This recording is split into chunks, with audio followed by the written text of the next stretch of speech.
You're listening to The Haunting of Bly Manor Aftershow by Horror Movie Talk.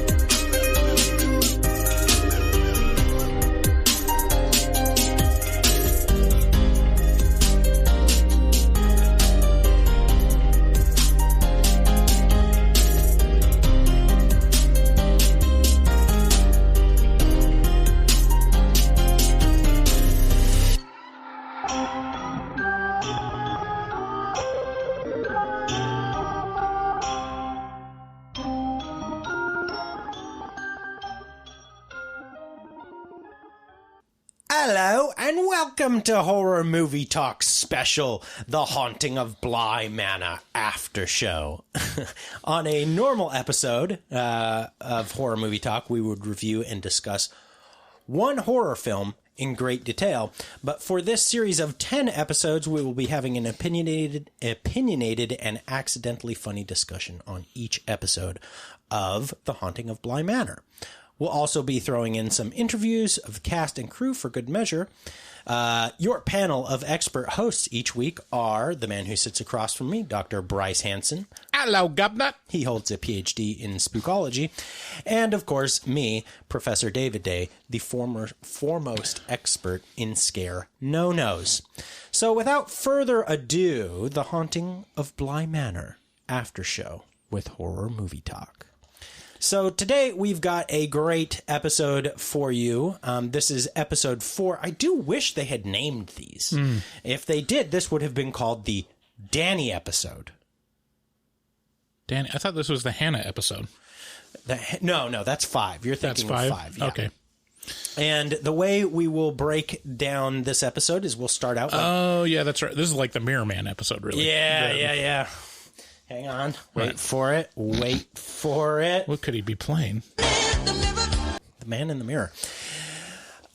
So we'll start out the episode by giving a brief synopsis, and then we will get into spoilers and take a deeper dive into what we liked and or hated about this episode of The Haunting of Bly Manor. Perfectly splendid. It was perfectly splendid. So as I said, today we will be talking about episode 4 of The Haunting of Bly Manor.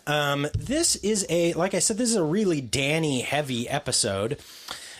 We get to learn a lot more about Dani and her background with... I'm sorry. There you go. Overall, this episode had a very sad vibe of regret and loss, which was hard for me to watch. Yeah, that's like kind of the hallmark of the series and like The Haunting of Hill House is like a lot of broken people, like scary and creepy, but then you get into it and it's really like sad. Bittersweet, sad, and emotional. Yeah. And this is really the probably most emotional and like sad episode. Yeah, for sure. I mean, it was hard for me to watch. I've experienced, well, both of us. Right. Was this hard for... So Bryce actually lost his father a couple months ago, and then I just lost my mother-in-law a week or two ago. Yeah, the monologue with this. Owen is like... Because this is where... Well, I don't want to spoil it. Is this the one where Owen kind of gives the monologue about loss? Yeah, this and the 5th. I mean, you hear it in both of these, but yeah, it's no. I think you're thinking of the 5th episode. Yeah. So, but in this episode, there wasn't a ton of scares, but it did do a great job of telling us why Dani is the way she is. So before we... Why would you say you are the way you are? The way you Dani? are. But before we get into spoilers, just a little bit about us. We are Horror Movie Talk podcast. Normally, as I said, we review one episode per week. We release those on Wednesday. If you'd like to follow us or check us out, you can check us out at our website, horrormovietalk.com. From there, you can find links to all of our social media. If you'd like to call the show, let us know where we're wrong, where we're right, or how great we are, how sexually attractive we are to you. You can call us at 682-253-4468 and leave us a voicemail. And if you would like to support us, you can always go to our Patreon at patreon.com/horrormovietalk. Thanks again for listening, and let's get into spoilers.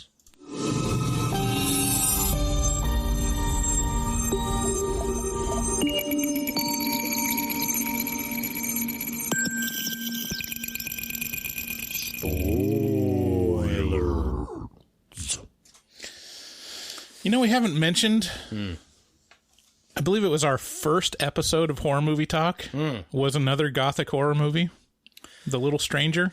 That wasn't our first. That was that the second? No, it was like the fourth or fifth. What was the first episode? That was the Catholic found footage horror film. What was it called? Yeah, I know what you're talking about. And then Slender Man, and then... Okay, anyways. Yeah, that was another very almost... I'm not sure if that was actually based on the turn of the screw, but it was very close to it. I mean, very much like a English gothic horror, creepy house, like questionable whether it's actually haunted versus, you know. And frankly, I mean, it wasn't a terrific horror movie necessarily, but it was an okay drama. Like, I would go back and watch it. I don't know why I just thought about that. Thinking about that. No, I can hear my children screaming in the background. Yeah.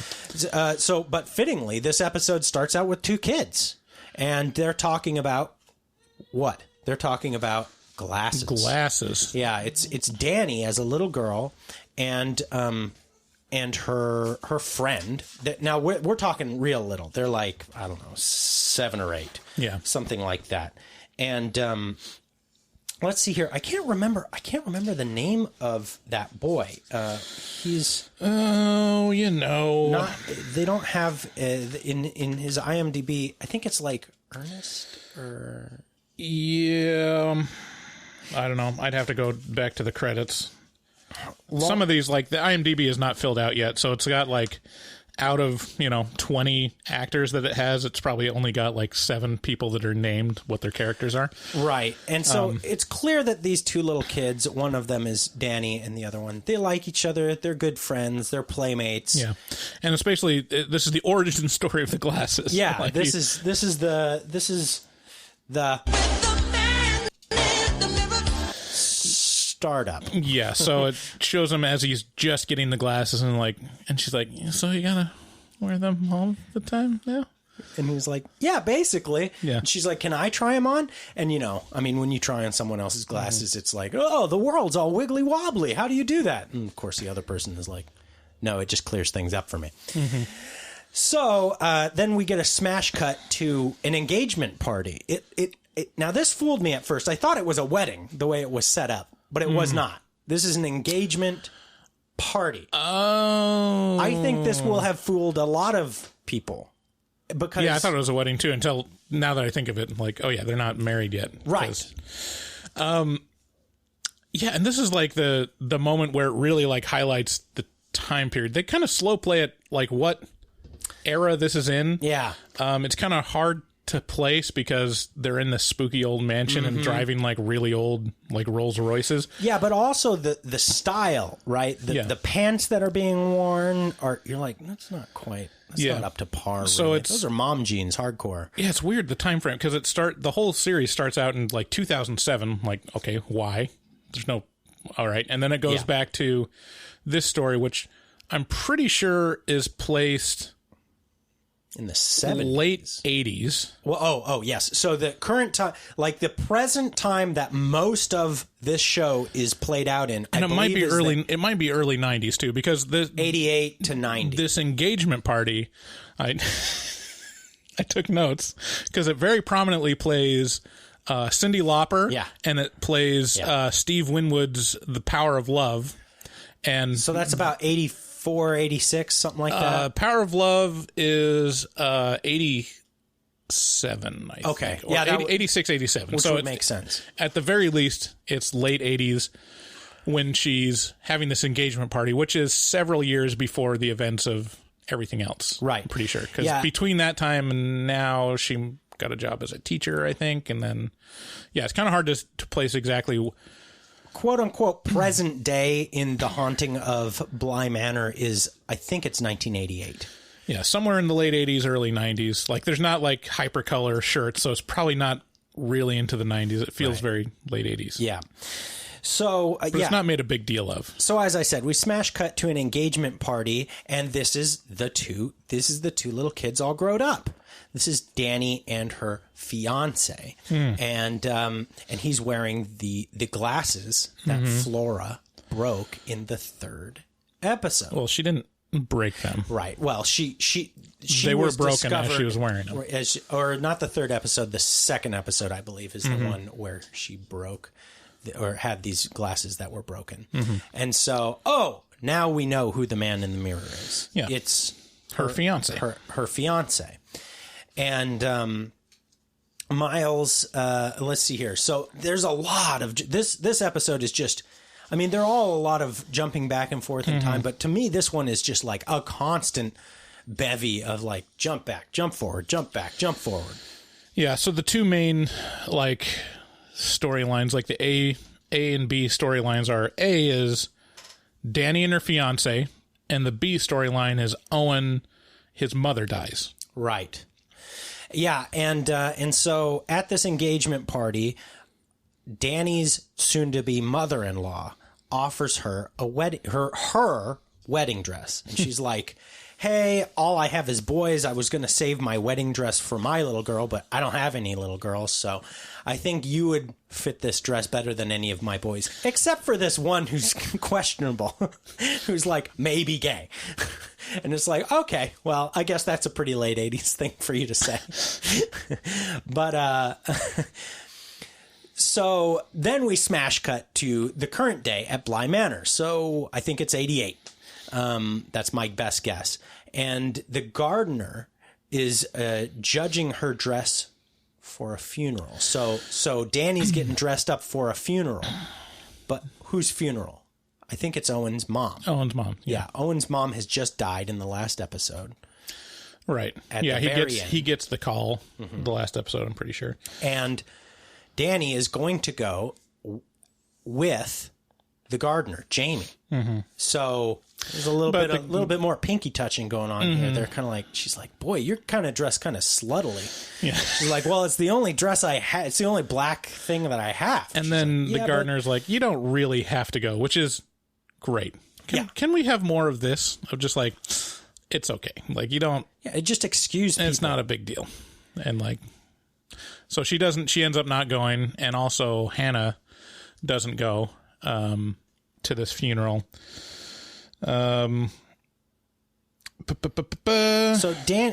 at this point, so we're in current day, and Dani and Flora, the little girl, have a kind of a touching moment about Flora's parents being dead and not being here. So Dani walks up on Flora as everybody else is at the funeral, and Flora is kind of fittingly at the family graveyard. They're on the grounds, and she's got her little crayons and her colored pencils and stuff and a bunch of paper, and she's doing grave rubbings. As one does. As you do. An 8-year-old. And she makes mention of like, I was really hoping to get all of these cataloged and done. Before the end of the season, she says, it's checking your watch, it's getting close to the end of grave rubbing season. Yeah. I'm like, gotta get this done and filed away. Gotta get these graves rubbed out. I'd love to like see in her room just like pinned up all these gravestone rubbings on her wall. It's not like you can't take a 10-minute walk and just go look at them. You got to have them pinned up in your room and be like, and this is my mother's gravestone, rubbing. But Dani kind of senses that Flora is, tender about the loss of her parents, obviously. Right. And she's like, they're never really gone. And Flora's like... Well, they are. Yeah, they are. In fact, when we had the funeral for my parents...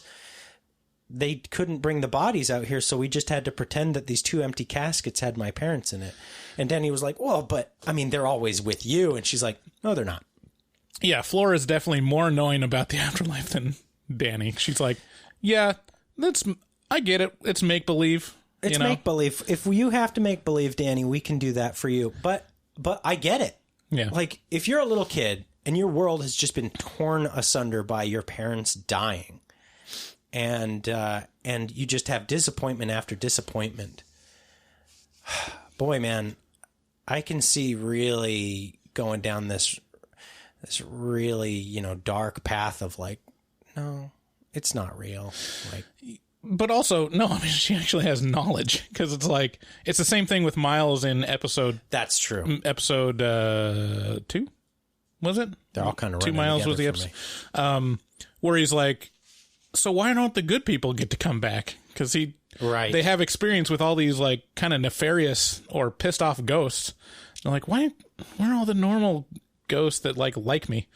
And so that's kind of like what she's alluding to is like, no, I know who comes back, like, and it's not my parents. Right. Like, I haven't seen. She even says like, I've looked for them everywhere, and they're not here, basically. Yeah, exactly. So Dani and Flora go on a walk. They go into the chapel, and they see the housekeeper in there. The housekeeper is pretty much always lighting candles in the chapel. And as Dani and the housekeeper, Hannah, are chatting, Flora this is kind of low key. You might have missed this in this episode, but Flora is doing another rubbing. On the floor. Mm-hmm. On the flora. Okay. Yeah, the large stone tiles that make up the floor are a lot of them are like in memoriam. So there's like a crypt underneath, probably. Right. And she's doing a rubbing of one of the floor tiles that has the name Viola Floyd. So that's, I'm guessing, important for later in this season. Yeah, I don't know. I didn't pay much attention, but I wouldn't be surprised if like some of those graves that we're seeing like in the peripheral are like important graves. This is a great show for having just like all these little Easter eggs placed around, and then following up on all of them. Yeah, Haunting of Hill House like had like a big. I mean, it was just basically filled with Easter eggs. Yeah. And it had like a bunch of like hidden ghosts in the background that if you're paying attention, you're like, that's a ghost shape. Right. And I haven't really noticed it that much in this so far, but I'm sure like people that pay more attention are going to find all those things. Huh. Ironic that it's not us. I mean, this is the after show. I mean, we are the experts. Yeah. I'm just thorough research. Like, you couldn't get more. You'd be surprised at how narrow a field spookology is. We're very, I mean, it's not just any old scare. We're talking spooks. We're not experts at Easter eggs. We're not experts at, who's acting or what their character names are. We're just really experts about the spooks themselves and the scare no-nos. Yeah, so there's a lot of the man in the mirror in this episode. You're going to have there's a lot of jump scares in this, but they don't land for me because I'm expecting all of them. Yes, eventually like the man in the mirror kind of gets played out, or just like you get desensitized because she sees him so much. Yeah, no message could have been any clearer. Yeah.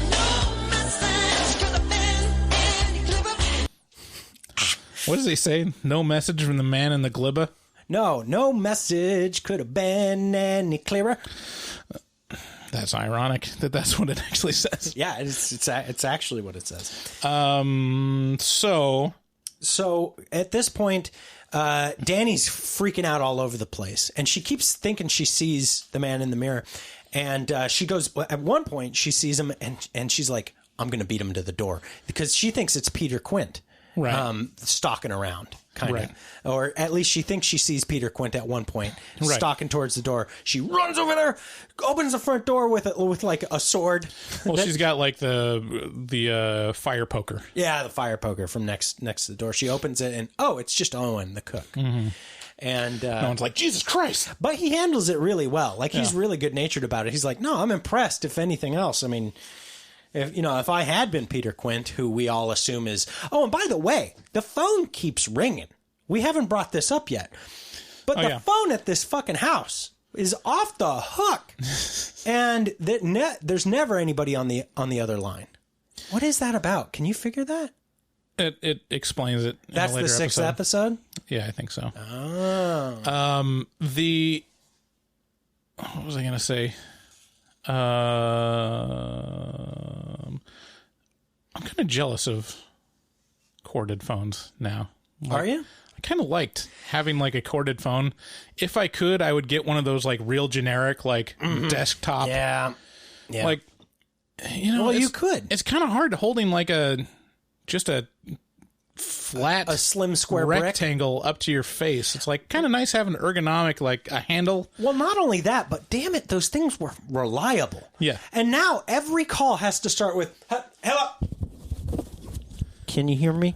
Can you hear me? And it's like, I'm so tired of this Bluetooth dance that we have to do at the start. First 20 seconds every call is just, hello? Hello, can you hear me? Can you hear me now? Yeah. We're old. Okay, moving on.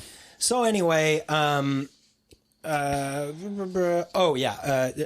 a little aside. In this episode, we start to see a little, it's always kind of hinted at that Owen and Hannah, the cook and the housekeeper, have a little, they're flirtatious with each other at the very least. And in this one, he says, jokingly, that he bets Mrs. Gross can't wait to get him out of her hair, but she's bald. She's bald. She doesn't have any hair. Or as Peter would go. Doy. So, and then let's see here. There's a couple interesting things that happen now. So they're all sitting around the table, and they're kind of sharing amusing anecdotes and whatnot. And then the boy, Miles, is like, hey, can I get a glass of wine here? Hey, yeah, can I get a glass of wine? And we kind of go around the table, and each one of them's like, I don't think so. And then the other one's like, well, I had a drink as a child. And what they do in France is thus, and like, Miles has no time for this. He's like, slams his hand on the table and, get me a fucking drink. Where's that fucking wine, bitch? And it's shocking. Yeah. And it's like, whoa. Hey, you kind of went 0 to 60 there, Miles. So he asked for a real bloody drink, and then it's off to bed with him and his sister right away. Right. Is this Peter Quint making I'm pretty sure making his way out of Miles? Is Miles? Is he? Yeah, I mean, it's pretty clear from a lot of interactions that like Miles is kind of smoking. I can't remember where's the ladder shake. Is that this episode?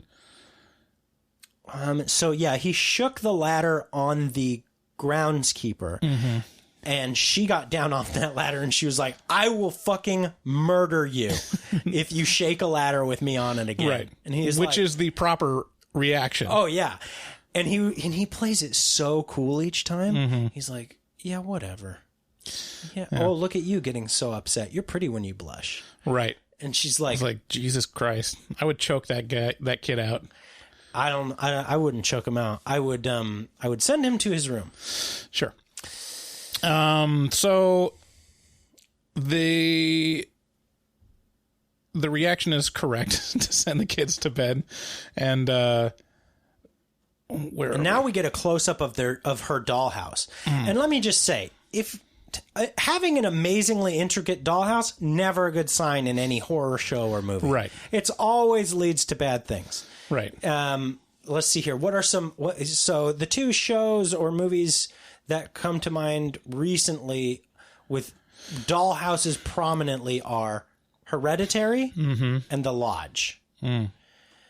And they both use it in a very similar way, in like a foreshadowing way. And so does The Haunting of Bly Manor. The dollhouse that is located in Flora's room seems to dictate or tell. It's like a key to what's happening in the house at any given time.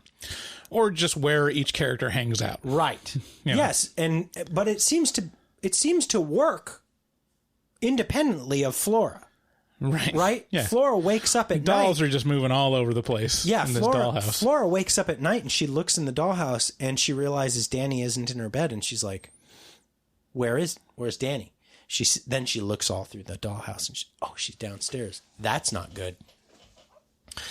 And at this point, Dani confronts the kids and she's like, have you been letting Peter in the house? Like, I'm not angry at you. Just tell me, have you been, like, letting him in? Yeah, because at this point, she still thinks that it's an actual, like, he's actually physically kind of, like, stalking them. Right. Because she saw him in the balcony on the west wing. She's seen him, like literally right through the glass. Walking by the windows. Walking by the windows. So she's like, did you let him in and let him go to the balcony? Like, it's okay. You won't get in trouble. And Flora says something really ominous, which is like, no, we don't let him in. That's not how it works exactly.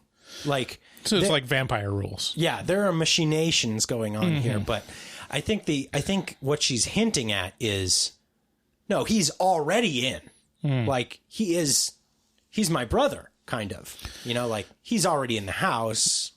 He's already doing shit. Yeah. So let's see here. Oh, so then we get to see a deeper dive into how the man in the mirror came to be. Yeah, so they're having like an intimate dinner. So we flash back to when Dani was engaged to her soon-to-be, her fiance. And they're having a dinner, like you said.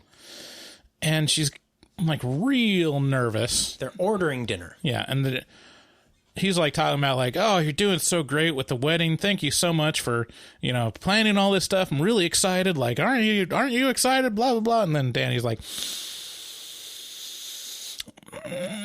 does it have to be that big of a deal? Like, he's like, I thought you wanted the big wedding. Yeah. Which is probably a conversation every engaged couple has. Ugh. Just like the wife or the fiance that's planning the wedding, like, finds out that this is a gigantic hassle and a huge amount of stress, and this is no longer fun. But Dani kind of takes it further, because it's not just like, I don't want to plan a big elaborate wedding, but also not only that, don't want to marry you. Don't want to marry you. And just out of the blue, just right in the guts, man. Yeah, that makes me so nervous. But just seeing it portrayed, I'm like, this is gonna hurt. Yeah, this is gonna hurt. Have you ever had a moment like that where you're in public, they're in a restaurant, and you get told something totally gut-wrenching, and you have to really actually keep it together? I don't think so. I think the most like gut-wrenching, like stomach-dropping experience is getting fired for me. Like that when I got fired, it's just like, it's totally unexpected, and you're like, all right, well, I guess I'll act like I'm not devastated, Yeah. while I'm thinking of jumping out this fucking window and killing myself. Like, it's life-changing, like, revelations are not fun to have in public. No, I can't.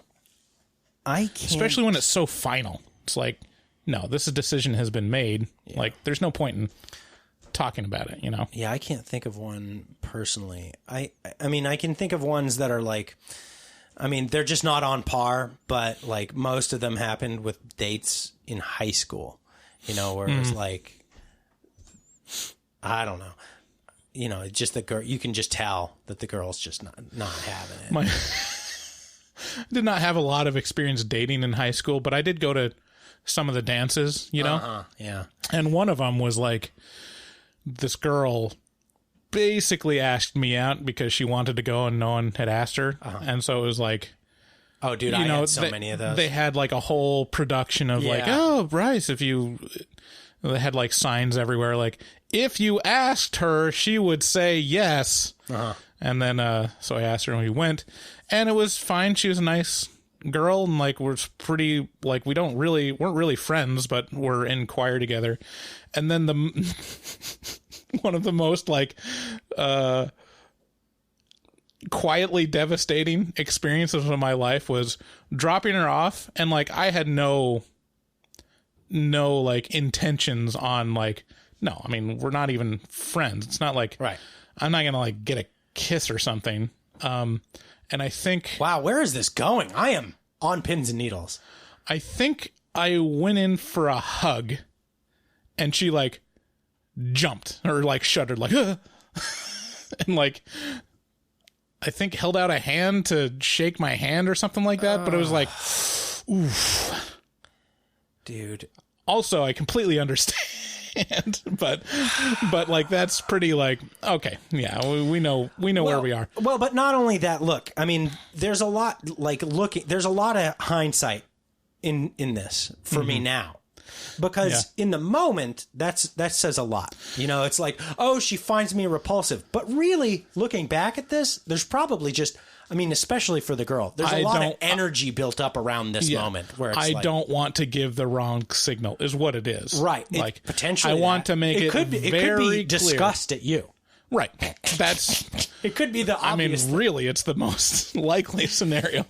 Like, yeah, it could be anywhere from the range of, like, I want to be very clear about the future of what this means. Yeah, there's a lot of and energy also, built up around this. God, no, please, God, no.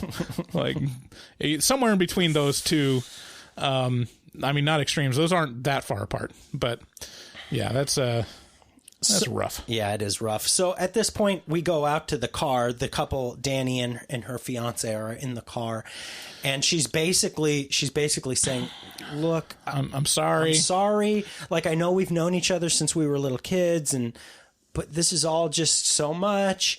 And he's appropriately devastated. Like, I still love you. Yeah, like it's a thing where I know I'm scratching my balls right now. Don't. You know, when you scratch it, do you like have to pinch your balls to scratch them? Stop it. So, okay, come on.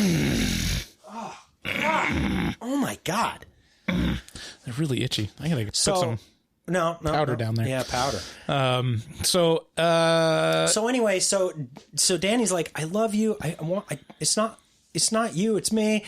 And at he's this like, moment, fuck you, which is also a proper response. Yeah. And so he gets out of the car and promptly gets Final Destination.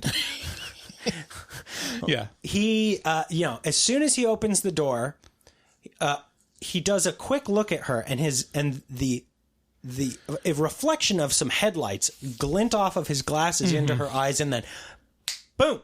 Yeah. He's hit by a Mack truck. Yeah. So it's the reveal of that's what the man in the mirror is. Because it's the truck headlights right before he gets, completely myrtleized. So then we smash cut back to real time, or the current day, 1988, as it were. And, I just love that every night the wait staff, so the housekeeper, the groundskeeper, Dani, the governess, or the au pair, and Owen, the cook. I love how they hang out with each other and drink. They all just have a bottle from the wine cellar. Well, this was a special occasion because Owen's mourning. They're like, all right, let's crack open some bottles. Yeah, but it's something that has happened once or twice already at this point. They hang out and drink, and but they're not like this one. They're each like have a fistful of bottle. Yeah, for each of them. It's not like let's crack open a bottle and have a glass and a half of wine. It's like, nope. Let's get drunk. Well, yeah, but I mean that's most bonfires anyway. Sure. Yeah. So they're hanging around a bonfire. This episode was particularly difficult for me to watch. As I said, we just lost my mother-in-law as we're recording this a week ago. Yeah. And it's been very tough, and it was very sudden, and so. This episode is not light or breezy. It's very sad. This is like, yeah, I mean, this is where the writing comes through, and it's really, really impressive because it's literally like describing an experience that I went through and kind of currently I'm still going through. Oh, yeah, for sure. You know, my dad died a couple months ago, and Owen kind of gives a speech about... Oh, man, it was touching. Like, you know, I'm really sad, but it's also kind of a relief. And, like, they talked about her at the funeral, but they didn't talk about who she was.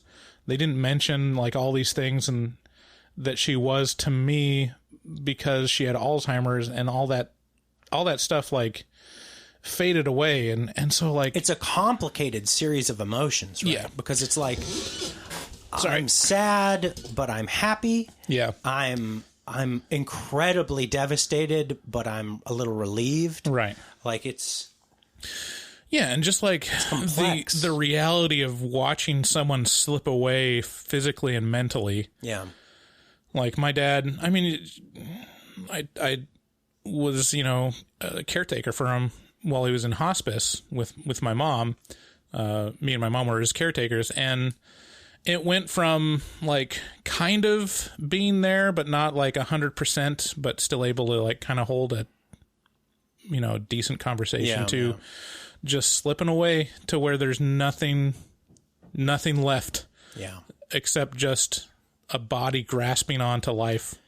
And then they let go. Totally dependent on you. And it's like it is a burden. Like it's hard to watch emotionally, and also just like practically, it's hard to take care of someone that's fully grown and totally dependent on you. Yeah, but there's an aspect of that that's kind of beautiful as well. And I was talking to your mom about this a day or two ago, which is I think in America in particular, we've lost touch with this it's kind of a beautiful thing, which is being able to give back to your parents what they gave to you, which is giving them care when they need it, right?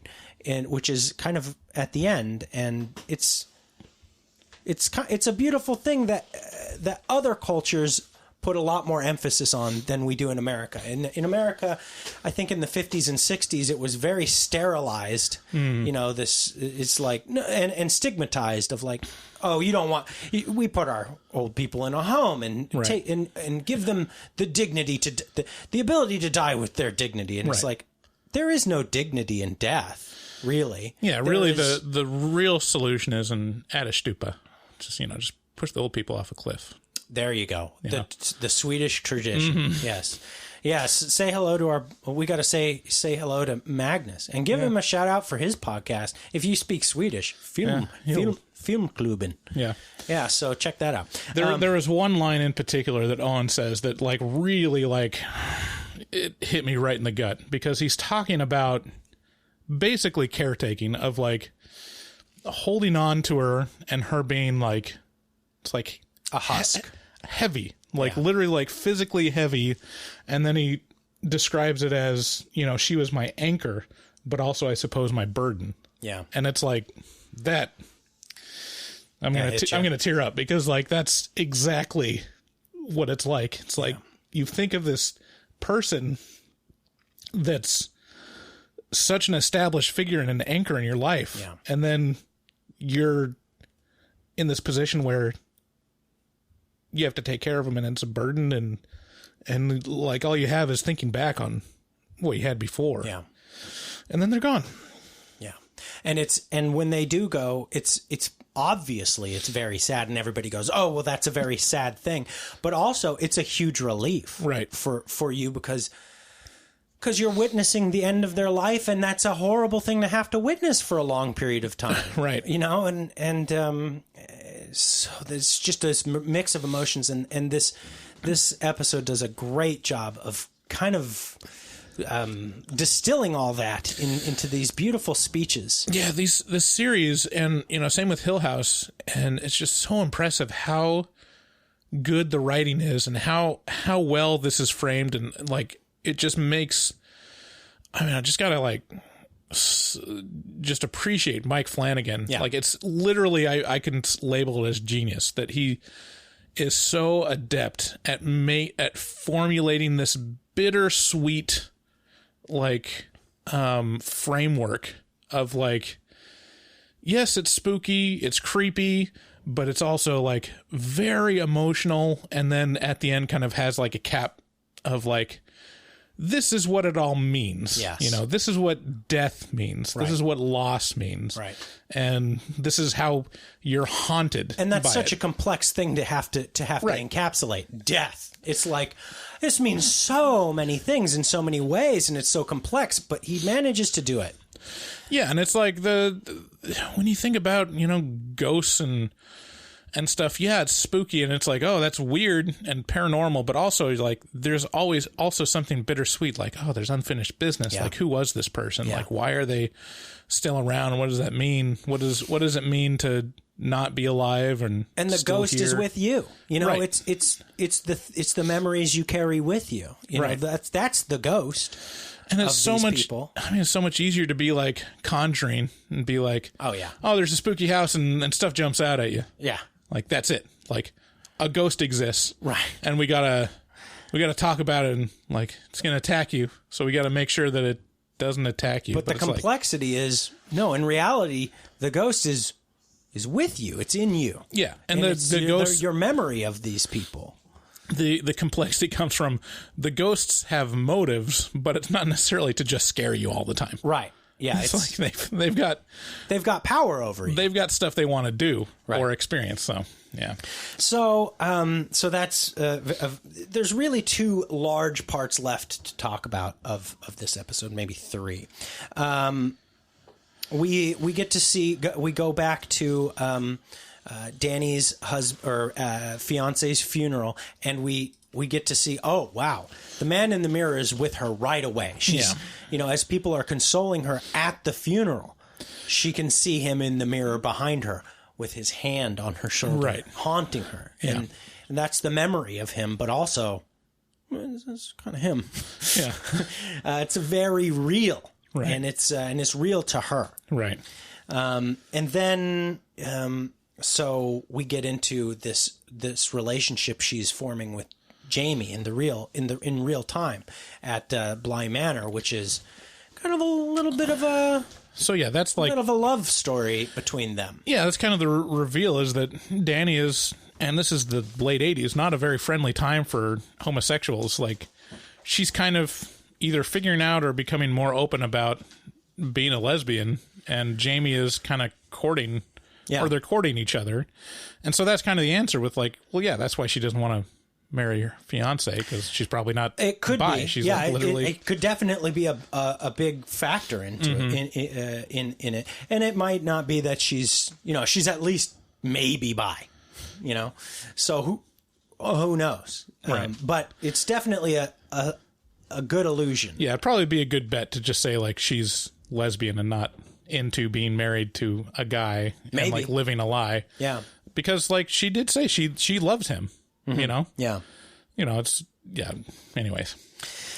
At which point we get to learn how Dani got a hold of the glasses. Her fiance's mom came to her house and she's like, I can't have these glasses. I can't. Yeah, I can't have them and I can't throw them away. So here, you take the burden of these glasses Right. of this guy you're trying desperately to avoid in mirrors. To which, if it were me, I would just be like, oh, thank you so much. Close the door immediately into the garbage. Would you really? Yeah. Wow, what would the man in the mirror do to you? Would he crumple you in half? I don't know. Probably like seductively put his hands around my hips. And then I dip, you dip, we dip. So now we get to that part that I mentioned before where Flora wakes up in the middle of the night and she looks in her dollhouse and she notices that Dani isn't where she's supposed to be, which is in her bed. Mm-hmm. And so Flora and her brother Miles run downstairs and they kind of distract Dani. They're like, hey, look at me, look over here. Hey, so I had a bad dream and there was a lady with bones for fingers and it was my mom. And as she's telling this story in this dark, quiet house downstairs, something walks behind Dani, a person, a woman, and it's the woman. The obvious source of the muddy footprints. That the keep lady showing in the lake is clearly walking around the house, and the kids. Strange women lying in ponds distributing swords is no basis for a system of government. So as the kids are distracting her, the lady in the lake walks. Oh, it's very chilling. Right. Up until now, this episode has mostly been very emotional. And we've never actually seen the lady walking by till this point, I think. Woo! And it's creepy. It worked very well for me. And then we get the final scene in this is Dani lets go of her fiance and throws the glasses into the fire. And the glasses all pop out. Yeah, which is like, does that happen? I don't know. Maybe on a super, super hot coals. I don't know. So, that was episode 4 of The Haunting of Bly Manor. All right. Thank you so much for listening. If you would like, please subscribe to us on Apple Podcasts. Leave us a review or a rating. That really helps us out in the charts. Also, share it with a friend that's into horror movies or into The Haunting of Bly Manor. If you'd like to support the show, you can head over to our website, horrormovietalk.com, and click either of the links at the top of the banner. It says become a Patreon member. We have all kinds of extra bonus content if you become a patron. And of course, you can always just simply click through our link to buy stuff on Amazon and do all your shopping after you click that link. And then we get a little taste of whatever you buy. Check out our resident artist, Dustin Goebel. He's awesome. He does all the artwork on our regular episodes. Contact him for commissions at dgoebel00 on Instagram. That's at DGOEBEL. Also, special thanks to Max. DGOEBEL00. Oh, yeah. DGOEBEL00. Also, Max, you can find him on Instagram at maxwell.r.allen. And thanks again to Kitty for doing our intro to the music bit. If you want to leave us a voicemail or talk or have questions or complain, call 682-253-4468. Thank you, and we'll see you for next episode. Bye. Are you eating now?